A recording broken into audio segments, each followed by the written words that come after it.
ይኸው ሴና ይላል እዚህ ጋር የኔ ፍቅረኛ ነች። ከሴና ጋር ስጣላ ኮኖ የጨመርኩበት ያ ሴና የኔ ታሪክ ማለት ነው። የራስን ታሪክ አድርጌ ቁጭ አደረኩት የፍቅረኛ ይሄ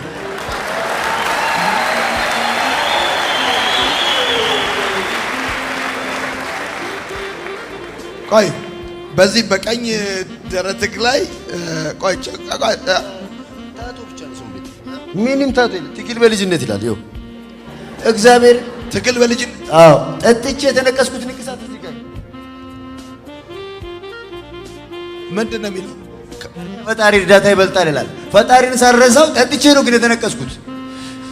ከሰው እርዳታ የፈጣሪ እርዳታ ይበልጣል። ከመወደድ መታመን ትልቅ ጸጋ ነው የሚል ታች ላይ ነበር።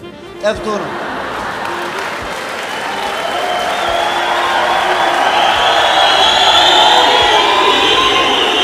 ስንተኛ ነው እሱ?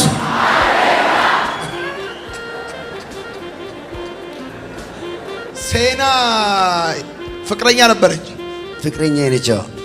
እሺ ከዛ ከሷ ጋር ስትጣላ ከፊት ምን ጻፍክበት? ኮ ጨመርክበት። ሴና ኮ ለማስደሰት ብዬ መጀመሪያ እሷ የምትሰራበት መስሪያ ቤት ሄድኩኝና ደሙ ሳይደርቅ ነው ያሳየዋት።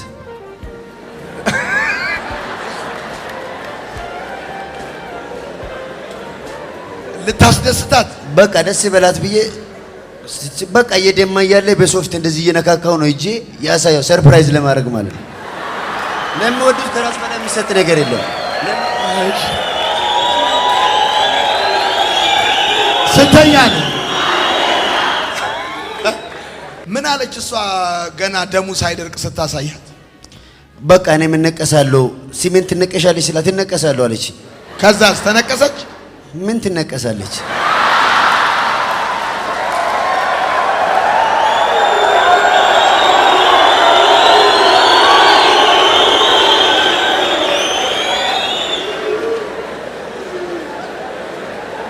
ቆየ ከተለያያችሁ? አሁን ከእሷ ጋር ከተለያዩ ወደ አመት እየሆነኝ ነው። ከዛ ስለዚህ ያለ አማራጭ ኮ የሚለውን መጨመር ነው። ሴና ኮ።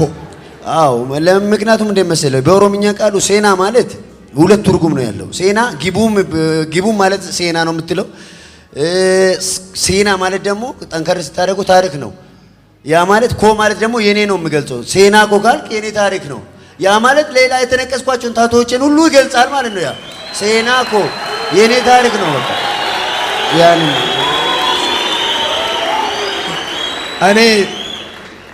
እኔ ሳስተምር ምን አልኩኝ?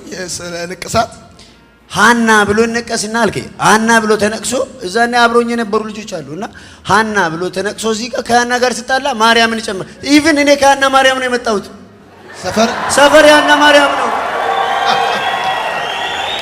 እሺ በቀደም እዚህ ስጸልይ እዚህ ጋር መጥተህ ነበር እንዴ?